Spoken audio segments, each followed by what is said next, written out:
I'm hoping that this is working. Um, let's go through this. Hopefully, this video goes much smoother than last time. Try to make it a little more interesting. Can't make any promises, but we'll see. Let's see if we can make it do. Make it do what it do. All right. So we starting on key issue 4. They're talking about hierarchy of businesses. The book goes into just starting off how we have 4 levels of urban settlements. You go from world cities to basically regional command centers. All right. All we go from major world cities like New York, Tokyo, or London, which affects the whole world. What happens in those 3 cities affects the entire world. Then you get those.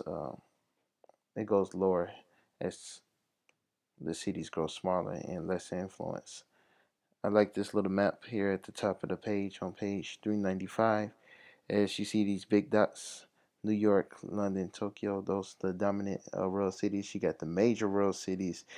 Chicago's on the map, so I was excited about that. You got Chicago, Los Angeles, Singapore, places like that. Then you got your secondary cities, which are cities that everybody know. They have some influence, they have some headquarters, but they're not the most powerful. Um, so that's just a little preview of the area, just to let you see that. Here's another one. This break down the cities all the way down to like even specialized cities and dependent centers. It's a good chart to copy down. If I was you, I have little examples for each one. All right. Uh, so let's talk about world cities. What make a place a world city is basically if it's the center of information, or it's the center of commerce, or if it's a center that affects what's happening in the rest of the world. A lot of times, uh, uh, we talk about like it's like an information center, basically where your headquarters is at, where the CEOs are housed, where the advertising agencies are housed. Those usually places like Tokyo, London, and New York, where you have the corporate headquarters. Um, it's also the home of the stock market. In New York, you get the New York Stock Exchange. You have uh, oh man, I'm having a brain fart about the London. Then the Tokyo, you got the Nikkei. All right, so these is major places where they trade stock. Also, uh, they're the home where you have a lot of wealthy people that are able to buy advanced services. We hear stories about Japan all the time. You also get New York, Fifth Avenue, and then in the London scene as far as fashion, high price, Burberry, good stuff like that. These are another places where they talk about the major cities. uh, just take your time, just pause the video and look at these major cities. This is actually the shape of those major cities. Uh, and they're talking about the population of these different cities. Look at that rank size rule, 19 to 12 down to 9.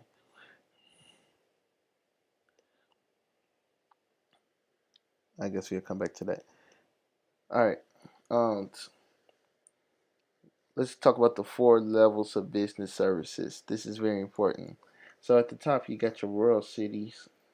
World cities broken down to a couple of subcategories. You got your dominant world cities. Make sure you have an example of each. So your dominant world cities, you got London, New York, Tokyo, like I mentioned. Um, Notice they are all in NDCs. Rich countries, rich, powerful, they can influence the world. All right, you got the second tier. You got major world cities like Chicago, Los Angeles, DC, Brussels, Frankfurt, Paris, Zurich. All right, these places are still in NDCs. They have 2 that's not in the NDC. Well, Sao Paulo and Singapore. Um, Singapore basically is a rich country, but remember we were talking about the GEM. They have low gender equality, so they're still not considered NDC. Other places, well, Brazil's going through a revolution right now as we speak, so that's geography being alive again. All right, We get your secondary world cities. These are cities that's powerful. They're known around the world, but they don't necessarily have to come from MDCs. Examples, a lot of them in America. Once again, you got Houston, Miami, San Francisco. You got Toronto up in Canada. Then you got Hong Kong, Bangkok, Taipei, Berlin, Buenos Aires. The book goes into one for each region. On the second level, you got your command control centers. These are places that's the headquarters of large corporations, but maybe not, the major ones. But they're still the headquarters of command. Headquarters of corporations. Sometimes they could be one and the same. So you can have a world city that's also considered a command and control center.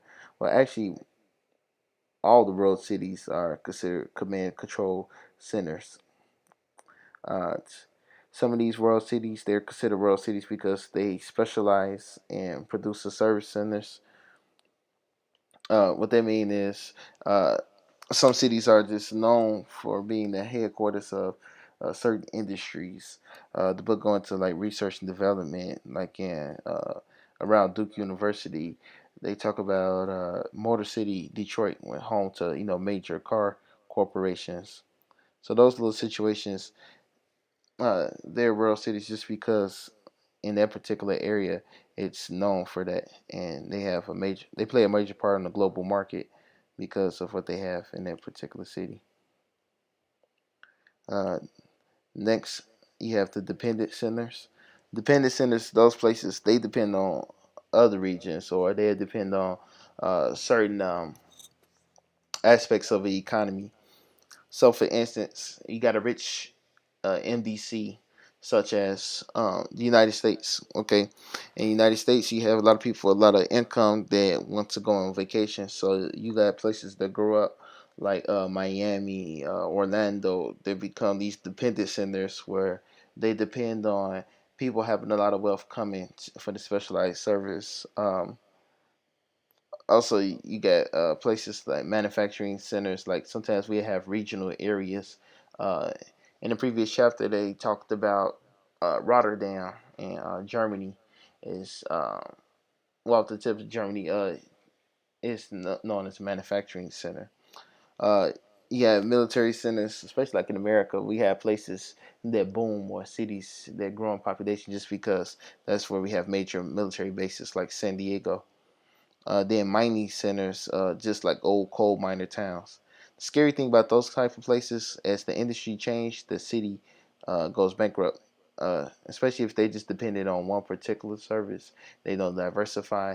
Uh, Good examples is like south of Carbondale, those old like Coal City, Illinois, cities that was dependent on the coal industry and the steel industry.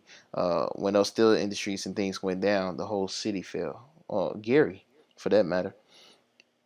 Gary was a major city in the 50s and the 60s, but now it's almost a ghost town. Let's talk about business services and LDCs. Now, they specialize different. So, when you think of MDCs, you think of major world cities that control the world.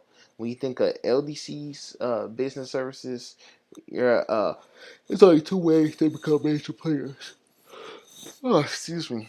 One big thing that they found out: if you don't have a lot of resources, remember we talking about Rostel's development model when you need to have a certain resource that you can sell to the world. Uh, One thing you could do is get into finance. So, like Switzerland, they don't have a lot of cheap labor. They don't have a large population, so they're not considered like a four tigers or the four Asian dragons. Um, but they managed to get into this offshore financial services. The book goes into how people tax dodge in LDCs like Cayman Islands. All right, all these small little islands. This book get into. Don't bother having to write a whole bunch of examples. Just know, maybe one and two for each one. But these places, they're known for just being tax havens. A tax haven is if you're a large, rich country and you don't want to pay taxes. So you make a lot of income, but you don't want to pay taxes on that income. Therefore, you put in these offshore accounts. Places like the Cayman Islands, they're known for having these offshore accounts. So instead of having your name directly tied to it, you're just an ID number, and you're able to access it. Uh, let's get offshore banking. This is the Cayman Islands. All right, you got this little poor island that was around a lot of different islands, but this poor island transformed to a relatively wealthy island because of offshore banking. The book estimated it was like $1 trillion is somewhere in the Cayman Islands in certain accounts. It's basically just a number when you get to that number. A number when you get to that number. Wow. When it comes to finances, but it's still there. Also, legal services. When you hear, about major drug dealers, I know all you guys talk about the El Chapo guy, but I'm sure he probably has some money somewhere hidden. And here, a lot of people put offshore accounts, corporate dealings, and they trying to do like little sneak deals on the side, all that kind of stuff going to these offshore accounts. Then you just have legit people that just need to protect their money because maybe they're in a uh, in an unstable government. Can you imagine if you was a rich millionaire living in Syria, and Syria's going through this big civil war, so you need a place to shelter your money, just in case things go astray or disarray.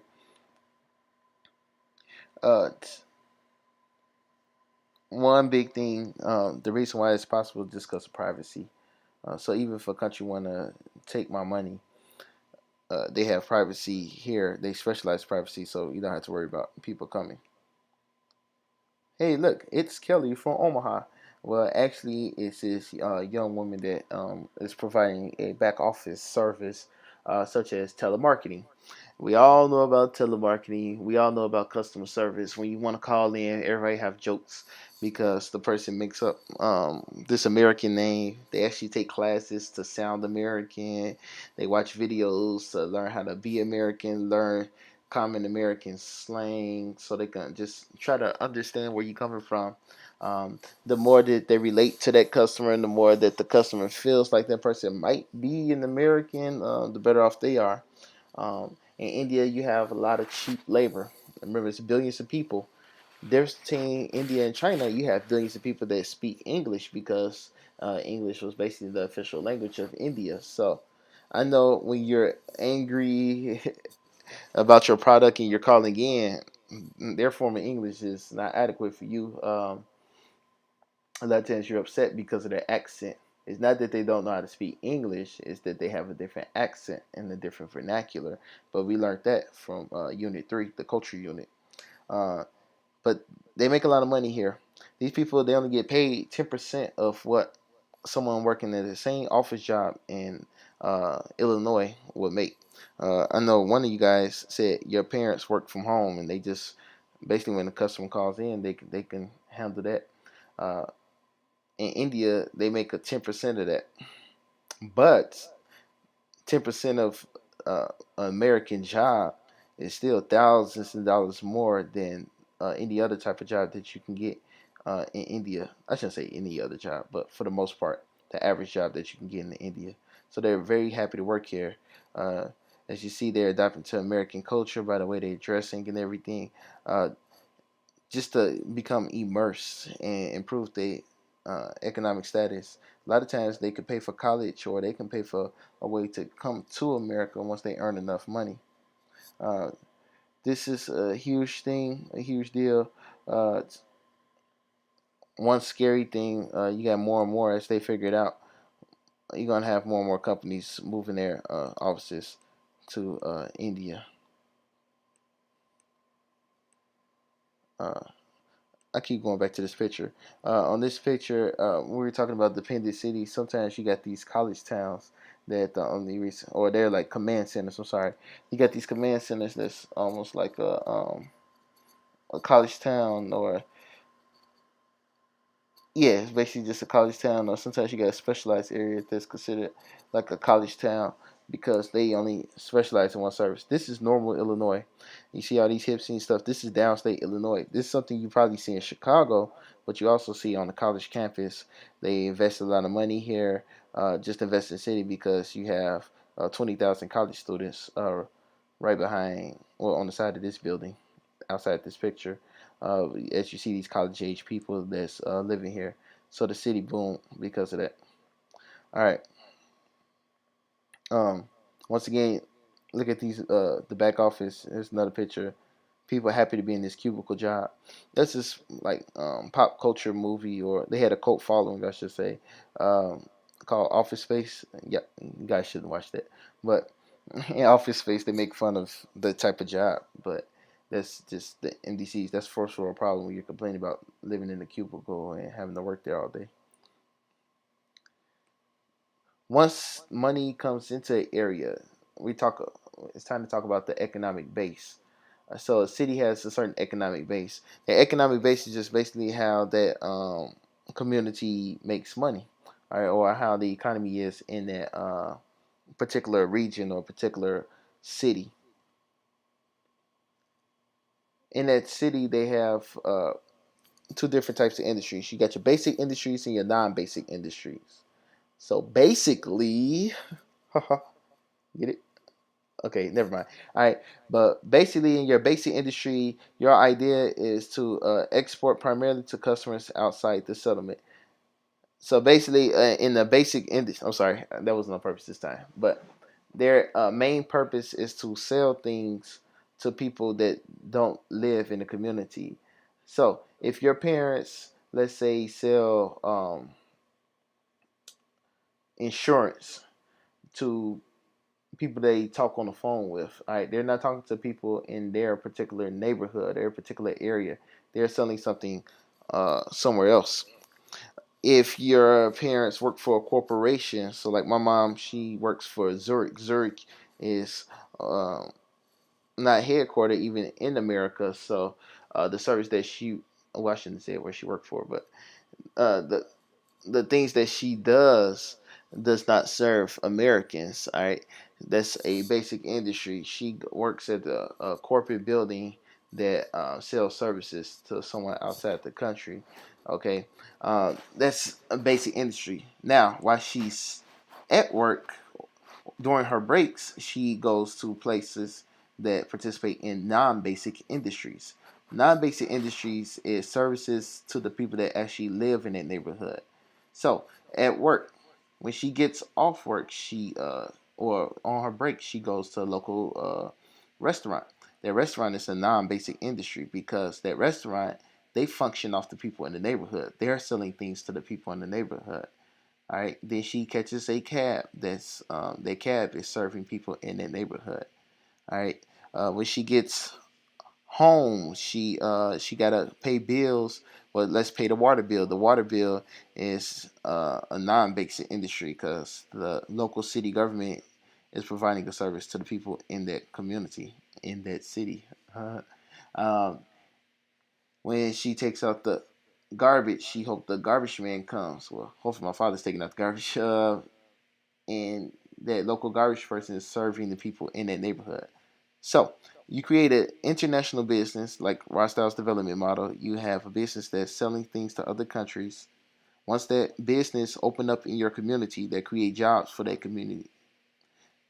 Those people that work for those jobs, they need services while they're living in that community. All those services that those people that work at that job need, those are the non-basic industries. Hopefully that makes sense. So non-basic, the places around the neighborhood that sell to their customers around the neighborhood. Basic industries is those places that all their products leave the city, or majority of their products leave the city. This is just talking about different industries. We live in an MDC, so you see primary.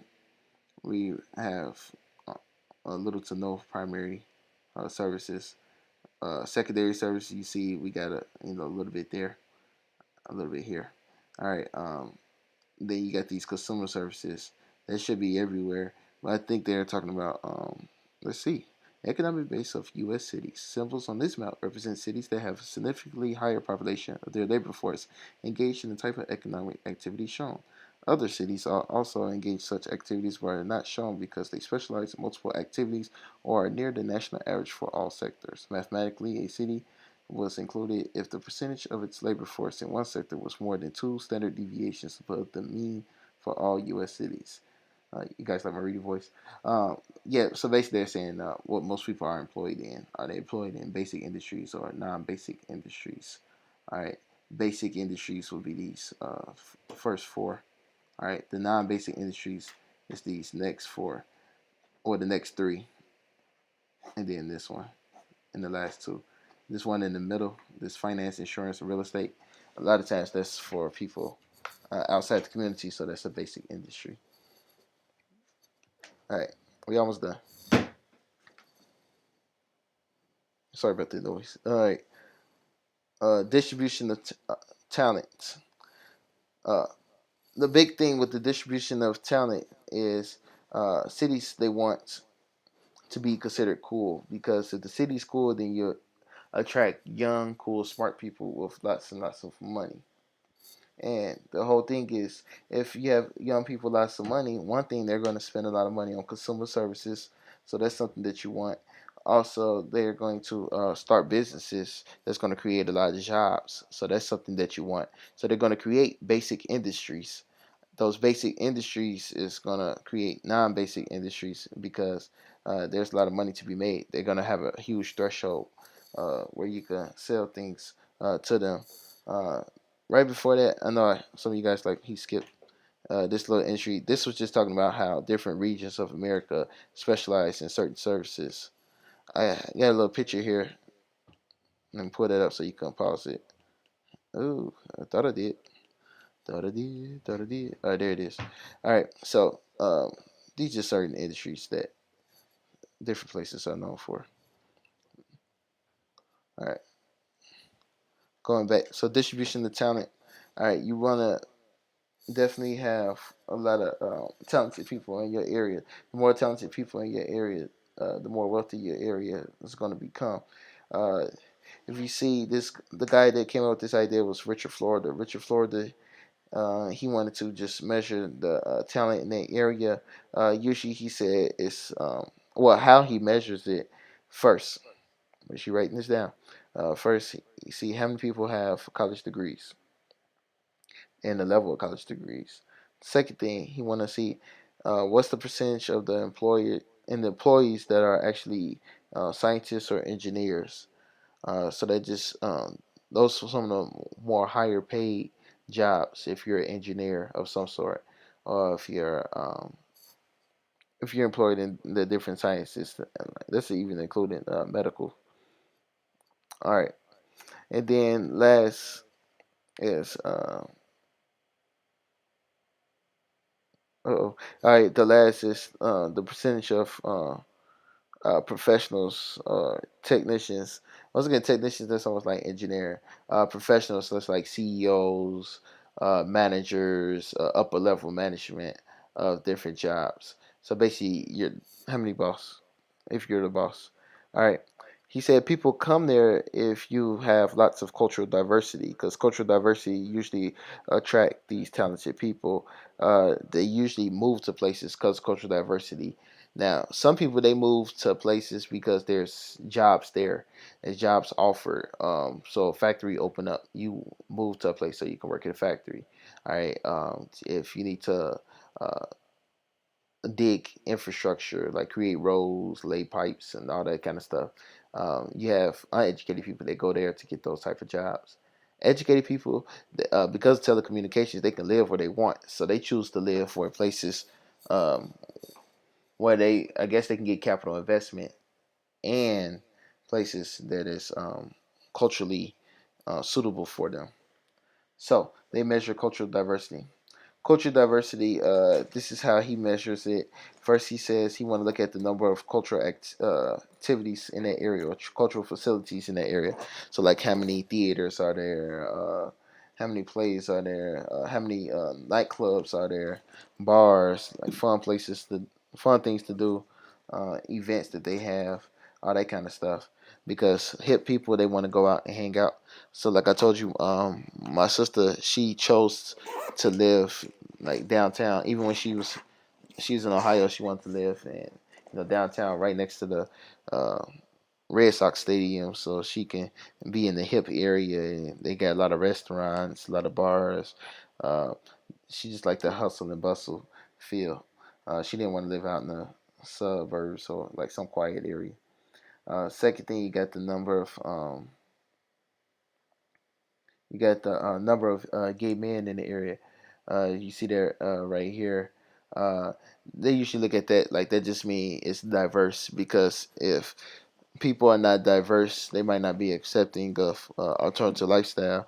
Uh, that's kind of controversial. That's really controversial actually, because you have some people saying, "So, are you saying that if you're not gay, you're not cool?" But they're not saying that. They're just saying that. That just mean you live in an area that people may accept alternative lifestyle, um, and people want people to want to be in an area where they feel like they can be accepted for who they want to be, I guess. And then the last one is the coolness index. The coolness index, I thought this was kind of funny. So this is what makes you cool. All right. So the percentage of people that's in their 20s. The second thing, that's kind of like when we talk about the cultural areas. The number of people or number of nightclubs in the area.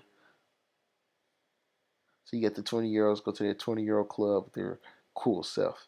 And then the last thing is the like number of art galleries.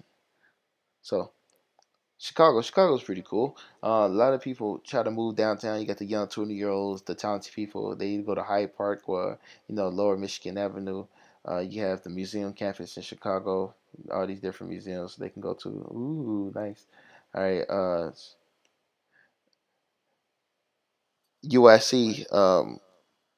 During that Trump rally, remember I told you it was a lot of Bernie Sanders supporters. You got a lot of young hip people that wanted to be politically active. This not too far. This on Taylor Street. Um, I'm picking on my sister again because she calls herself being hip. She used to stay in this. Was it this apartment building? Or maybe the apartment building next to it. Um, she used to stay in that apartment building because she wanted to be in the hip scene. Uh, where it's cool. You get to go and drink lemonade. This place stay open like it'd be like 2 or 3 in the morning. Long lines out. All the hip people want to hang out. Uh, I guess. Also, I want to show another picture. I'll just like make fun of hipsters and stuff. So these supposed to be like the cool guys in New York.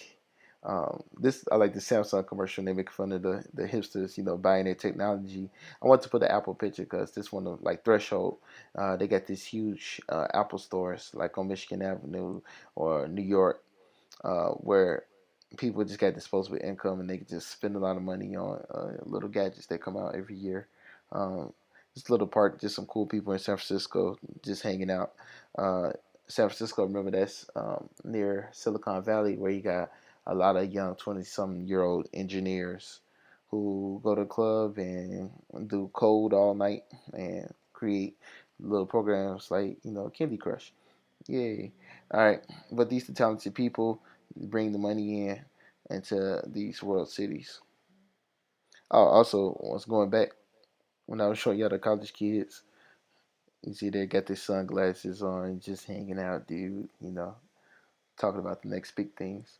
All right, like I said, talented people bring money, business, money, and ideas. All right, so summing it up, you got your major world cities. Major world cities, they're known to bring these talented people there. They're known for investment. They affect the world. They got the most services there to offer. All right. Uh, these have places correlate. You see these dots look the same from each places. Where there a lot of professionals, a lot of graduates, a lot of gays, a lot of cultural amenities. The coolness considered cool. Some of that stuff disappeared, and then a lot of scientists in that area. Let me go back. All right. It's not working. I'll just make sure I get everything. All right. So looks like that's all I got to say about that, y'all. I think that's it. All right. God willing, y'all like this, and it worked out. Good luck for the quiz. I should say good luck, preparation, dedication, good fortune, and grace. All right, take care, y'all. Peace be unto you, my brothers and sisters. It'd been cool if I turned the video off when I said that.